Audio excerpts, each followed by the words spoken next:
마케도니아의 왕이었던 알렉산더가 그리스 제국을 통일하고요, 헬라 제국을 세우게 되죠. 그리고 헬레니즘 문명이 시작이 됩니다. 이 알렉산더는 어릴 때 아리스토텔레스로부터 철학을 배웠다고 해요. 그리고 엄청난 제국을 이루고 정복해 나가지 않습니까? 그러다가 젊은 나이에 33세의 나이에 갑자기 죽게 됩니다.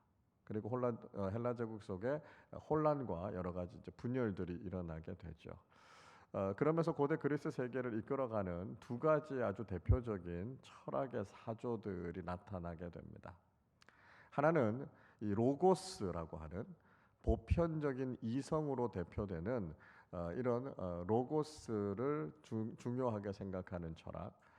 그래서 인간이 경험하게 되는 여러 가지 욕망, 감정 이런 것들을 좀 절제하고 금욕적인 삶을 강조하는 스토아 학파가 나오게 되죠. 이 스토아 학파는 제논이라고 하는 철학자가 이 스토아 학파를 창설하게 됩니다.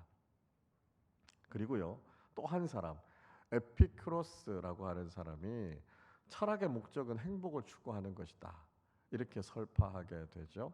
그리고 중요한 몇 가지의 가치를 이야기합니다.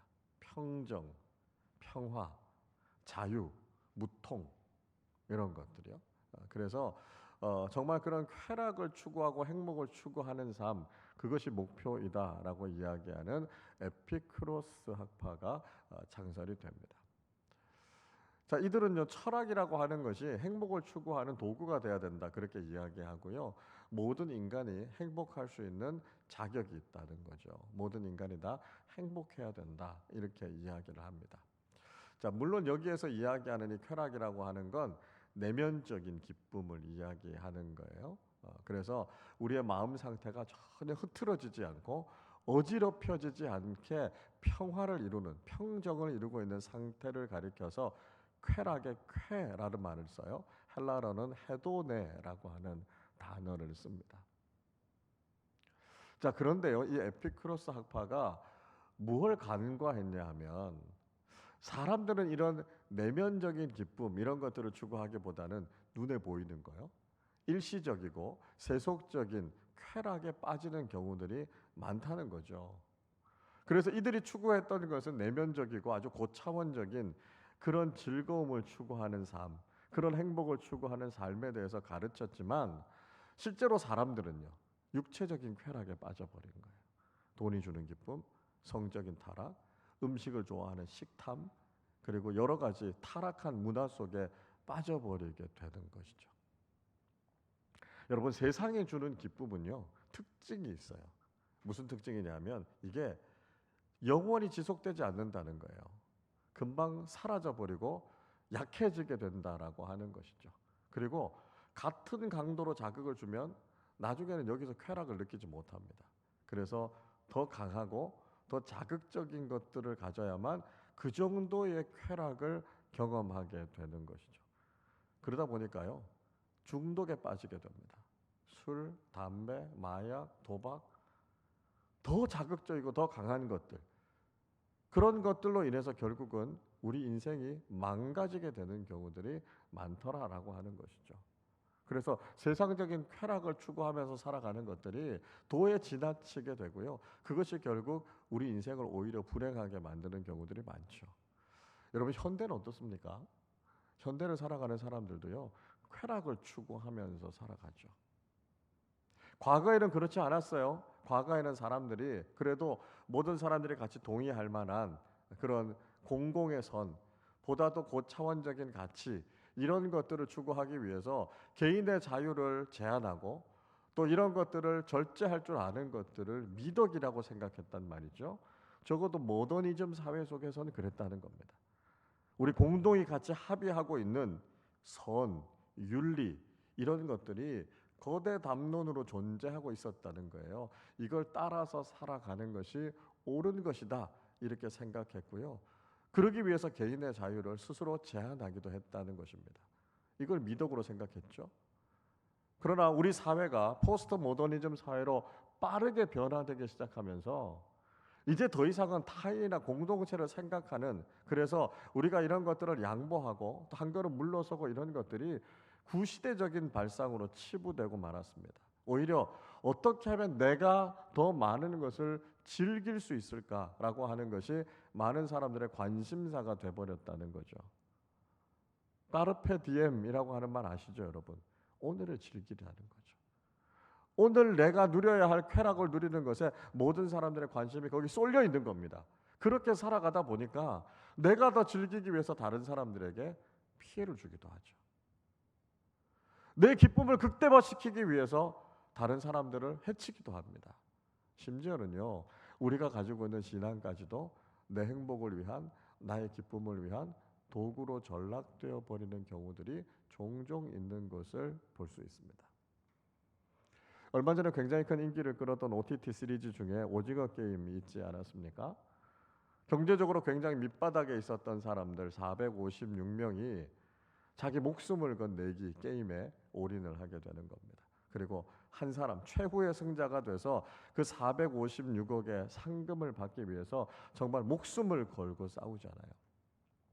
그런데 아이러니한 건 뭐냐면 그렇게 생명을 걸고 내기를 하고 게임을 하고 있는 사람들이 있는 반면에 가진 사람들, 부자들은요, 가면으로 자기의 얼굴을 가리고요, 그렇게 생명을 걸고 내기하고 있는 모습을 보면서 즐기고 있는 거죠.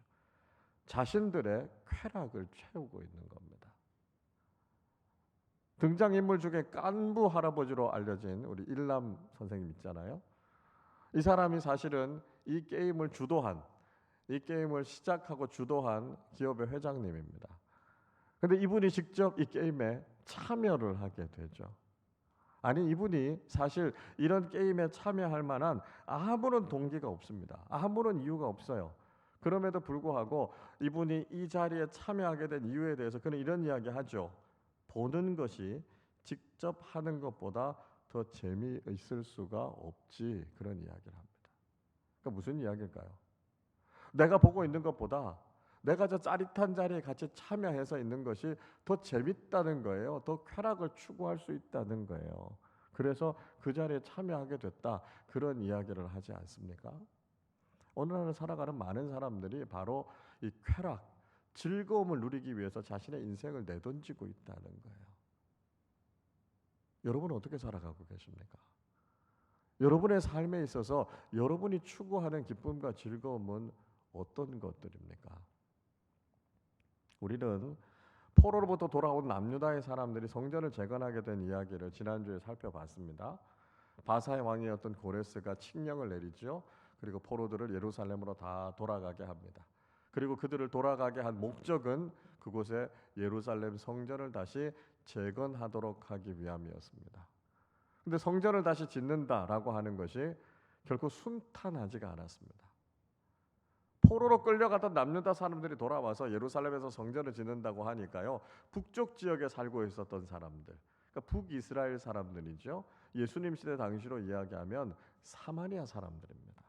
그 사람들이 와서 우리도 같이 돕겠다, 이렇게 이야기합니다. 그러나 총독이었던 스룹바벨과 감독자들은 그 제안에 대해서 거절하게 되죠. 그래서 사마리아 사람들이 마음이 상하게 됩니다. 그래서 페르시아의 왕이었던 아닥사스다에게 거짓말로 고소를 하게 되죠. 그래서 성전 건축이 멈추게 됩니다. 자, 그러니까 성전을 건축하고 있었던 남유다 사람들은 답답해지게 되죠. 그리고 이후에 다리오 왕이 왕으로 등극하고 난 이후에 자기 자신의 사정들에 대한 이야기를 합니다. 선대왕이었던 고레스가 우리를 예루살렘으로 돌려보내서 성전을 짓게 했습니다. 그런데 이런 여러 가지 거짓말과 공격으로 인해서 지금 성전 건축이 멈추어 있으니까 다시 공사를 재개할 수 있도록 명령을 내려주십시오, 이렇게 부탁하죠. 자, 그리고 다시 성전 공사가 재개됩니다. 오늘 본문이 담겨져 있는 이 에스라서 6장의 말씀이 바로 그 내용들을 쭉 설명해 주고 있습니다. 본문 앞쪽에 있는 3절에서는 이렇게 말씀해요. 고레스 왕 원년에 조서를 내려 이르기를 예루살렘에 있는 하나님의 성전에 대하여 이르노니 이 성전 곧 제사를 드리는 처소를 건축하되 지대를 견고히 쌓고 그 성전의 높이는 60규빗으로 너비도 60규빗으로 하고, 그렇게 이야기합니다. 그러니까 다리오 왕이요, 고레스 왕이 내린 조서를 발견한 거예요. 그리고 그 내용을 다시 한번 읽어주고 있죠. 그러니까 재밌는 건 뭐냐면 솔로몬 왕 때 세워진 성전보다 그 규모가 규격이 더 컸다는 거예요. 자, 아무튼 이렇게 다시 성전을 다시 재개해서 건축을 하기 시작합니다. 그리고 7절에서는요. 주변에 있는 민족들이 예루살렘 성전을 건축하는데 방해하지 말 것에 대해서 이야기하죠. 그리고 원래 있던 그 자리에 성전이 잘 세워질 수 있도록 도와주라는 이야기를 합니다. 그리고 페르시아 제국의 땅 중에서도 특별히 유프라테스 강 건너 서쪽에서 모아진 세금들이 있다면 그 세금들을 성전 짓는 비용으로 사용해도 좋다, 이렇게 허락하게 되죠. 자, 그러니까 다리오 왕이 성전을 다시 재건축하는 데 있어서 굉장히 중요한 역할들을 했던 것을 볼 수 있습니다. 12절에서도 이렇게 이야기해요.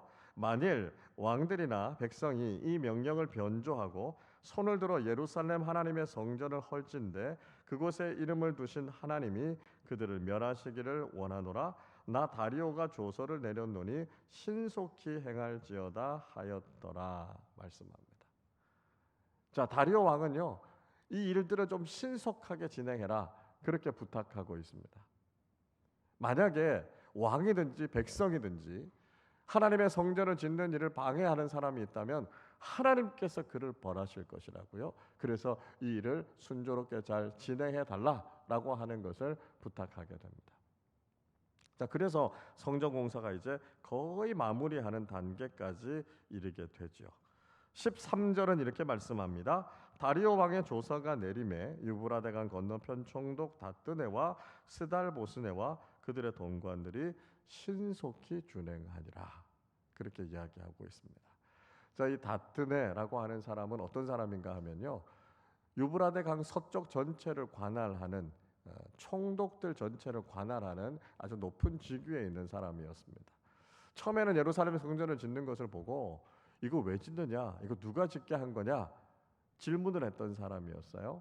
그런데 다리오 왕으로부터 조사가 내려와서 성전을 잘 지을 수 있도록 도우라고 이야기하니까요, 이들과 또 동료들이 그걸 적극적으로 도와주었다, 이렇게 이야기하고 있죠. 자, 그리고 이렇게 진행됐던 성전의 공사가 비로소 완공에 이르게 됩니다. 15절을 보시죠. 다리오 왕 제6년 아달월 3일에 성전 일을 끝내니라, 그렇게 이야기하고 있습니다. 다리오 왕 통치 6년, 그러니까 주전 516년에 성전 건축이 마치게 됐다라고 하는 것입니다. 자, 그런데요, 이 말씀은 하나님께서 남유다 백성들에게 주셨던 약속의 말씀에 얼마나 신실했는지, 또 하나님의 말씀이 얼마나 정확하게 이루어졌는지를 보여주고 있습니다. 남유다가요, 바벨론에 의해서 멸망하게 됐을 때는 주전 586년이었습니다. 그리고 하나님의 말씀은 70년 후에 그들을 회복시키겠다고 말씀하신 것이었죠. 예레미야 29장 10절에서 이렇게 말씀합니다. 여호와께서 이와 같이 말씀하시니라. 바벨론에서 70년이 차면 내가 너희를 돌보고 나의 선한 말을 너희에게 성취하여 너희를 이곳으로 돌아오게 하리라, 약속해 주셨습니다. 하나님께서는 예레미야 선지자를 통해서 70년간의 포로 생활이 끝나고 나면 그들을 완전히 회복시키시겠다고 말씀합니다. 그리고 정확하게 70년 후에 주전 516년에 예루살렘의 성전이 다시 지어지게 되죠. 그러니까 하나님께서 회복하시겠다라고 하는 것은요, 그냥 포로로 끌려갔다가 겨우 돌아오는 이 정도가 아니고요, 무너졌던 성전이 다시 세워져서 하나님께서 우리를 이렇게 회복시켜 주셨구나라고 하는 것을 분명하게 확인할 수 있도록 그들에게 회복의 은혜를 주신 것이죠. 70년이라고 하는 시간 동안 정확하게 하나님의 약속의 말씀은 반드시 이루어진다라고 하는 것을 보여주고 있는 예라고 할 수 있습니다. 자, 이렇게 성전이 완공이 됐어요. 그래서 솔로몬 때처럼 성전 봉헌식을 하나님께 드리게 됩니다. 자, 오늘 본문 16절을 우리 한 번 더 같이 읽어보겠습니다. 이스라엘 자손과 제사장들과 레위 사람들과 기타 사로잡혔던 자의 자손이 즐거이 하나님의 성전 봉헌식을 행하니. 자, 이스라엘의 모든 자손들, 포로로 끌려갔다가 온 사람들, 그리고 종교 지도자들이 같이 모여서 성전 봉헌식을 행하게 됩니다. 여러분, 무너졌던 성전이 다시 세워졌어요. 얼마나 감격적이었겠습니까? 솔로몬 성전이 세워지고 난 이후에 440년 만에 성전이 다시 세워진 것이고요. 그 성전 무너지고 약속대로 70년 만에 다시 회복이 된 겁니다. 그러니까 그 성전을 바라보는 남유다 백성들의 기쁨과 감격이 얼마나 대단했겠습니까? 그래서 그들이 어떻게 해요? 즐겁게 성전 봉헌 예배를 하나님께 드렸다는 거예요. 그들의 마음의 표현으로요. 그들이 할 수 있는 모든 재물을 자원해서 가지고 와서요. 그 성전 봉헌 예배가 정말 기쁨의 예배로 드려지게 됐다는 거예요. 거기서 끝나지 않았습니다. 이어서 그들은 예루살렘에서 유월절 절기를 지키게 됩니다. 20절을 보십시오. 제사장들과 레위 사람들이 일제히 몸을 정결하게 하여 다 정결하며 사로잡혔던 자들의 모든 자손과 자기 형제 제사장들과 자기를 위하여 유월절 양을 잡으니, 그렇게 이야기합니다. 유대인의 원력으로요, 첫째 달 14일은 유월절이에요. 그들이 애굽에서부터 하나님께서 출애굽시켜 주신 그 구원의 은혜와 감격을 기억하면서 하나님 앞에 예배를 드리는 때 아닙니까? 유월절 양을 잡아서 먹으면서 자신들을 대신해서 죽은 그 대속의 은혜, 구원의 은혜를 기억하는 것이죠. 자, 그 일을 하는 데 있어서 제사장들과 레위 사람들이요, 자기 자신을 정결하게 합니다. 왜냐하면 혹시 율법을 어기거나 부정해지면 그들이 유월절 제사를 준비하는 일들을 못했거든요. 제사장들과 레위 사람들이 했던 일은 뭐냐면 자신들을 위해서 또 자기 동족들을 위해서 이 유월절 양을 잡는 일을 하는 사람들이 바로 이 제사장들과 레위인들이었습니다. 혹시 부정해지면 이 예배를 위해서 섬기는 일들을 하지 못하니까요, 자신을 철저하게 구별해서 예배 섬기는 일을 했습니다. 여러분, 이 일은 사실 노동이에요. 쉬운 일이 아니에요. 양 잡는 일이 그 쉬운 일이었겠습니까?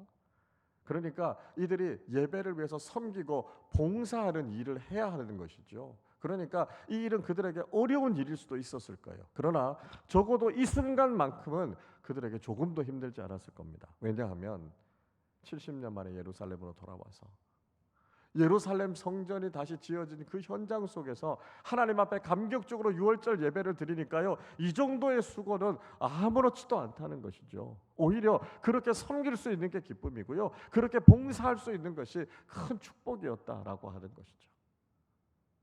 예배 드리는 백성들은 어떻겠습니까? 그들도 역시 자기 자신을 정결하게 하고 이 유월절 예배에 참석합니다. 혹시라도 자기 자신이 더러워지면 이 유월절 예배의 은혜에 참석하지 못하니까요, 다른 이방인들과의 관계를 다 정리하고요, 자기 자신을 깨끗하고 정결하게 구별해서 유월절 예배에 참석합니다. 하나님 앞에 예루살렘에서 유월절 예배를 드릴 수 있다라고 하는 이 기쁨, 그리고 유월절 음식을 나누어 먹을 수 있는 이 은혜의 자리에 참석할 수 있다라고 하는 그 기쁨이 그들에게 얼마나 컸겠어요? 그래서 그들이 기쁨으로 이 유월절 예배를 하나님께 드린 겁니다. 그리고 유월절에 이어서 한 주간 무교절의 절기를 지내게 되죠. 누룩을 넣지 않은 빵을 먹으면서 하나님께서 그들을 애굽에서부터 급히 구출해내신 그 상황들을 생각하면서 한 주간 또 절기를 지내게 되는데요, 이 유월절 절기, 무교절 절기도 역시 지키게 됩니다. 오늘 22절 말씀도 우리 같이 읽어보겠습니다. 즐거움으로 이레 동안 무교절을 지켰으니 이는 여호와께서 그들을 즐겁게 하시고 또 아수르 왕의 마음을 그들에게로 돌려 이스라엘의 하나님이신 하나님의 성전 건축하는 손을 힘있게 하도록 하셨음이었더라. 자, 그들은 이어서 7일 동안 무교절의 절기를 지냈습니다. 근데 어떻게 드렸다고요? 즐거움으로 7일 동안 무교절을 지냈다고요. 하나님께서 그들에게 베풀어 주신 은혜, 애굽에서부터 그들을 구원해 주셨던 것처럼 이제는 바벨론의 포로로 끌려갔다가 70년 만에 그들을 구원해 주신 그 구원의 감격이 새롭게 회복되지 않았습니까? 그래서 그들은 기쁨으로 하나님 앞에 유월절과 무교절의 예배를 드렸다는 거예요. 그 기쁨이 어디서부터 나온 것입니까? 하나님께서 그들에게 기쁨을 주신 거죠. 22절 보시면 이렇게 말씀하지요. 이는 여호와께서 그들을 즐겁게 하셨다고요. 그들의 기쁨은 세상적인 것에서 온 것이 아닙니다. 세상적인 소유 때문에, 세상적인 승리 때문에 그들이 기뻤던 것이 아니고요. 하나님께서 그들에게 베풀어 주셨던 그 놀라운 은혜를 생각하니까요, 자신 안에서 기쁨이 흘러 넘치는 거죠. 그래서 예배할 수 있음이 그들에게 큰 기쁨이었던 것을 볼 수 있습니다. 여러분, 우리는요, 이스라엘 백성들, 이 남유다 백성들의 모습을 통해서 무엇이 정말 우리에게 기쁨이 되는가라고 하는 걸 알 수 있습니다. 세상적인 그 무엇을 얻어서요, 세상적인 그 무엇을 가져서요, 그것이 우리의 인생의 기쁨이 되는 게 아니죠. 물론 우리가 그것들을 가지면 잠깐은 기쁠지 모릅니다. 그러나 그 기쁨은 쉽게 사라져 버리고 말죠. 오래도록 지속되지 않습니다. 그러나 하나님께서 우리에게 주시는 기쁨, 그 기쁨은요, 마치 마르지 않는 샘처럼 계속해서 우리 안에서 솟아나고요, 그 기쁨이 우리를 가득 채우게 되고 그 기쁨이 영원에까지 이르게 되는 것이죠. 그래서 우리는 지금 우리가 하나님 앞에 예배하고 우리 인생의 주인 되시고 우리에게 기쁨을 주시는 하나님을 만나는 그 은혜와 기쁨을 누리게 되는 것이고요, 그 기쁨이 천국에까지 이어지는 거 아닙니까? 세상에서 주는 기쁨이 우리를 만족하게 하지 못하지만 하나님께서 우리에게 주시는 기쁨은 우리를 만족하게 한다는 거예요. 그리고 그 기쁨은 사라지지 않고요, 영원토록 하나님 나라에까지 이르게 되죠. 그래서 다윗은요, 이 기쁨에 대해서 시편 16편 11절에서 이렇게 이야기합니다. 주께서 생명의 길을 내게 보이시리니 주의 앞에는 충만한 기쁨이 있고 주의 오른쪽에는 영원한 즐거움이 있나이다. 여러분, 다윗을 한번 생각해 보세요. 다윗이 소유하고 있었던 게 얼마나 많았습니까? 세상적으로 누리고 있었던 것이 얼마나 많았습니까? 그가 이스라엘의 가장 위대한 왕이었습니다. 그러나 그는 돈과 소유, 권력, 그가 누리고 있었던 인기, 그것 때문에 기쁘다, 즐겁다라고 이야기하지 않습니다. 자신의 기쁨은 하나님 앞에 있는 것이고요, 하나님 옆에 영원한 즐거움이 있다고 고백하고 있습니다. 오직 하나님께서 자신에게 주시는 기쁨만이, 그 영원하신 하나님을 예배하는 그 즐거움이 자신의 인생의 참된 즐거움이다라고 하는 것을 그가 고백하고 있는 것이죠. 여러분, 우리의 인생에 무엇이 정말 기쁨이 됩니까? 무엇이 정말 즐거움이 됩니까?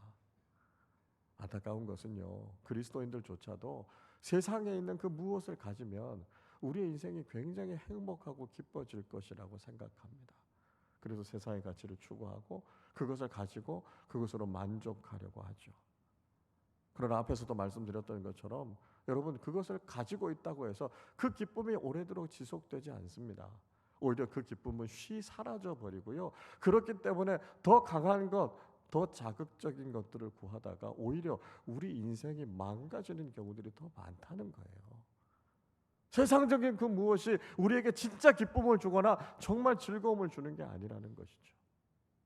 오히려 우리가 주님 앞에 나와서 인격적인 하나님을 만나고 하나님의 사랑이 얼마나 큰지를 경험하는 이 예배의 자리 속에서 우리는 참된 기쁨을 누릴 수 있다는 것입니다. 하나님께서 우리를 너무나 사랑하셔서 우리를 구원해 주셨고요, 예배를 통해서 우리를 만나 주시겠다고요, 하나님의 임재와 하나님의 영광을 우리에게 보여주시겠다고 말씀하신 이 예배의 자리가 세상 그 무엇으로도 채울 수 없는 기쁨과 즐거움이 된다라고 하는 것을 우리는 고백하게 되는 것이죠. 여러분, 세상에 좋은 것들 우리가 가지고 있어 봐도요, 그 기쁨 채 6개월도 가지 않습니다. 좋은 집을 사도요, 좋은 차를 사도요, 좋은 학교나 좋은 직장에 들어가도요, 여러분이 승진을 하고 연봉이 파격적으로 올라도요, 그 기쁨이 얼마나 오래 가시던가요? 그래 봐야 며칠 가지 않습니다. 너무너무 먹고 싶은 음식이 있어서 그 음식 먹고 싶어서 몇 시간을 차를 타고 운전해서 가서 그 음식이 주는 기쁨을 누리고 싶지만 그거 먹고 나면 그 기쁨 한 시간도 채 가지 않습니다. 맛있어서 너무 많이 먹다 보면 속이 막 부대끼죠. 여행 좋아하시는 분들 있죠. 여기저기 여행 추천하는 곳들 다 다녀보지만 거기가 거기예요. 뭐 특별히 좋은 것도 없어요. 나중에 여행 많이 다녀보신 분들은요, 귀찮아서 이제 다니기 싫다고 이야기하더라고요. 세상이 주는 기쁨이 그런 거예요. 오래 지속되지 않습니다. 그러나 우리 주님께서 주시는 기쁨은 어떻습니까? 하나님을 만나는 기쁨은요, 천지 만물의 주관자가 되시고 내 인생의 주인 되신 하나님께서 나를 사랑하신다고요. 내가 가장 소중하다고요. 우리가 얼마나 존귀한 존재고 우리가 하나님의 자녀가 됐다고 말씀하시는 그 감격적인 그 기쁨의 자리에 우리가 있다라고 하는 것이 우리에게 얼마나 큰 기쁨입니까? 예배를 통해 우리의 상처를 치유해 주시고 우리 가운데 하나님의 영광을 보여주시고요. 예배의 은혜와 감격을 경험하면 세상 다른 것 부럽지 않습니다. 예배를 통해서 우리의 삶이 회복되어지고 새로워지는 그 은혜를 경험하면 예배 드릴 수 있음이 가장 큰 기쁨이다라고 하는 것을 고백하게 되죠. 그리고 그 기쁨은 이 땅에서 끝나지 않습니다. 우리는 영원을 사모하고 천국을 소망하면서 살아가는 사람들 아닙니까? 적어도 우리가 그리스도인이라면 이 세상에서의 기쁨만 추구하면서 산다면 그건 그리스도인으로서의 삶에 부합하지 않습니다. 우리는 영원한 기쁨, 영원한 가치를 추구하면서 살아가는 사람들 아닙니까? 그래서 이 땅에서 우린 예배를 통해서 하나님께서 주시는 은혜와 기쁨을 경험하고요. 그 기쁨은 영원토록 하나님 나라에까지 이어지게 되는 것이죠. 여러분, 천국이 어떤 곳입니까? 천국은 우리가 하나님을 영원토록 예배하는 곳입니다. 하나님의 얼굴을 뵙고요. 그곳에 하나님의 영광이 드러나고요. 그 하나님의 영광을 영원토록 찬송하고 예배하는 곳이 바로 천국 아닙니까?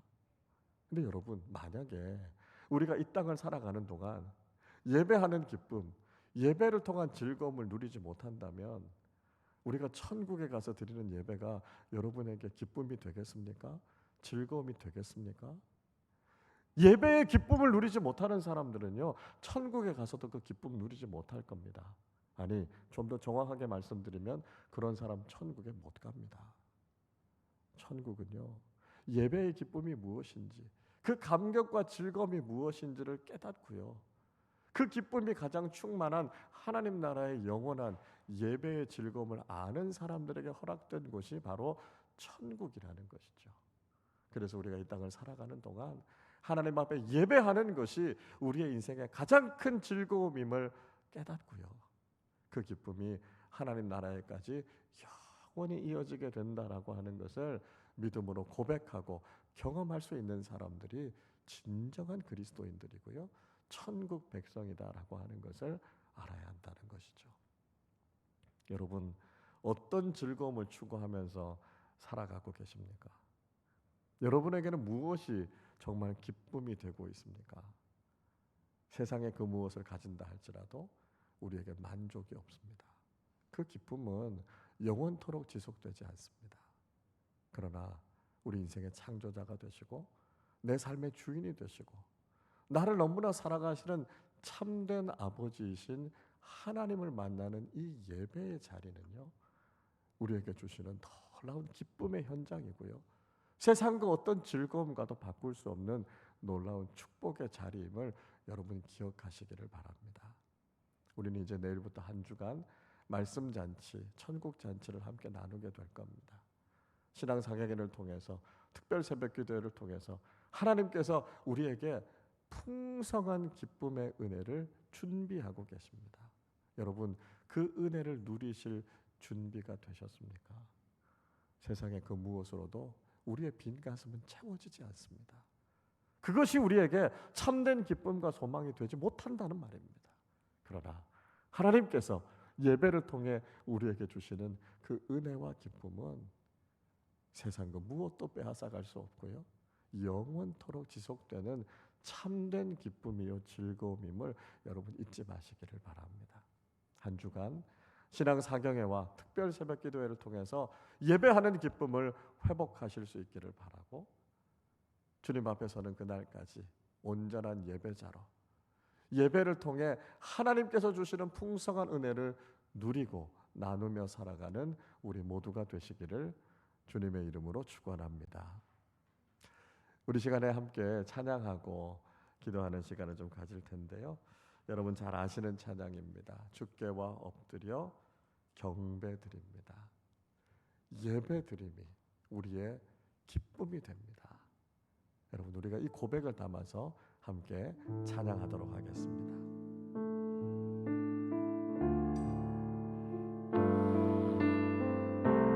주께와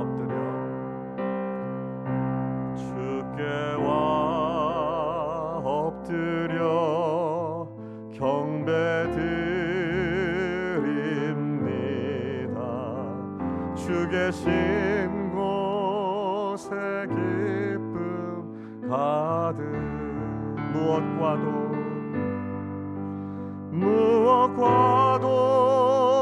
누구와도 바꿀 수 없네.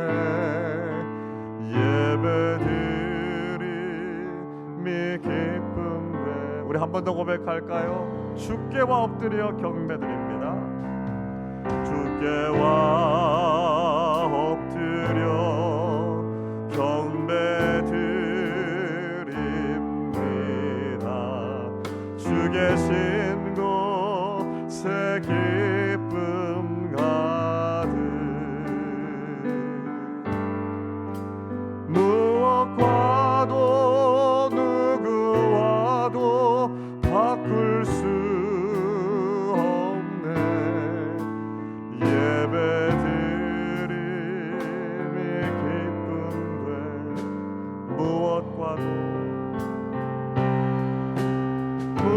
무엇과도 누구와도 바꿀 수 없네. 예배드림이 기쁨됩니다. 예배드림이 기쁨됩니다. 예배드림이 기쁨됩니다.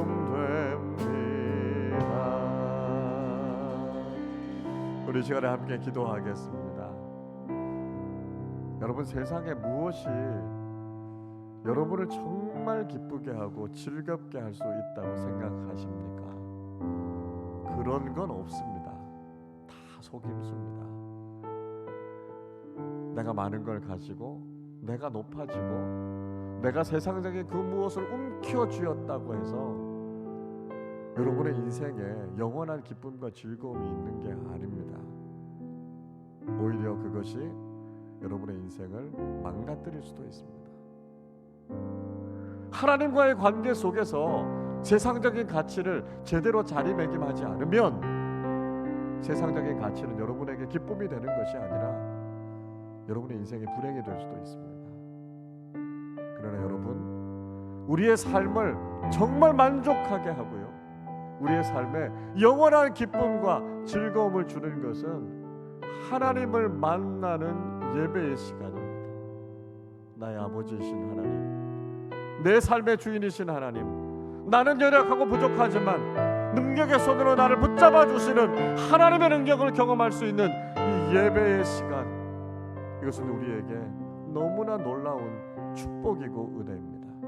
우리가 일생을 살아가는 동안 예배의 기쁨을 회복하게 하여 주시고 온전한 예배자의 삶을 살아가는 우리 모두 되게 하여 주시옵소서. 우리 말씀을 생각하며 함께 합심으로 기도하도록 하겠습니다.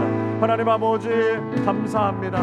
우리가 이 세상을 살아가면서 무엇이 정말 우리를 기쁘게 하고 무엇이 정말 우리를 즐겁게 하는지를 우리가 올바라 깨달아 아는 사람들 되게 하여 주시옵소서. 하나님 아버지, 세상의 가치가 우리에게 참된 기쁨과 즐거움을 주는 것이 아니라 하나님께서 우리에게 참된 기쁨이 되시는 분이심을 우리가 믿음으로 고백하며 살아가게 하여 주시옵소서. 하나님을 만나는 이 시간, 하나님과 연결되어지는 이 시간, 연약한 우리가, 잃어버린 우리가 창조주 하나님의 음성을 듣고 하나님 앞에 서고 하나님을 경험할 수 있는 이 시간이 우리 인생의 가장 큰 기쁨이 되고 가장 큰 즐거움이 됨을 고백하며 살아가게 하여 주시옵소서. 하나님 아버지, 그래서 우리가 예배를 소중히 여기게 하여 주시고 예배를 사랑하게 하여 주시고 예배를 통해 말할 수 없는 기쁨을 누릴 수 있도록 아버지 하나님 역사하여 주시고 일생을 살아가는 동안 우리가 온전한 예배자로 설 수 있도록 주님 은혜를 베풀어 주시기를 원합니다. 하나님 아버지, 믿음의 사람들이 드렸던 예배처럼 우리 자신을 온전히 드려서 예배 가운데 임재하시는 하나님을 경배하며 높여드리게 하여 주시고 우리의 예배를 받으실 분은 하나님뿐이시며 예배를 통해 우리에게 베풀어 주시는 은혜와 감격이 우리의 영을 살리고 우리의 삶을 살리고 우리의 존재를 변화시키시는 놀라운 하나님의 능력을 경험하게 하여 주셔서 일생을 예배자로 살아가다가 천국의 영광스러운 예배 현장에 들어가 영원토록 하나님을 찬양하는 믿음의 사람들 되게 하여 주시옵소서. 하나님 아버지, 감사합니다. 저희들을 구원하여 주시고 예배하는 백성 삼아 주심을 감사합니다. 세상의 사람들은 인간적이고 세속적이고 일시적인 쾌락이 있으면 기쁨을 누릴 수 있을 것이라고 생각합니다.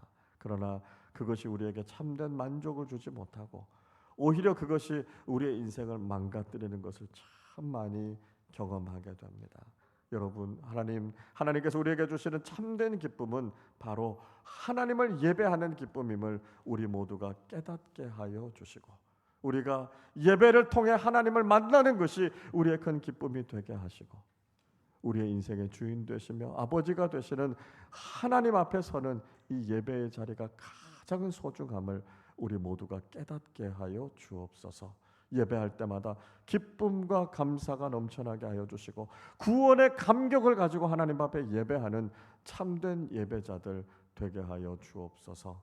일생을 살아가는 동안 하나님 앞에 예배하는데 우리의 생명을 걸게 하여 주시고 우리의 이 예배가 영원한 하나님 나라에까지 이어져서 저 영광스러운 천국에서 하나님을 찬양하며 높여드리는 예배의 축복을 경험하는 우리 모두 되게 하여 주옵소서.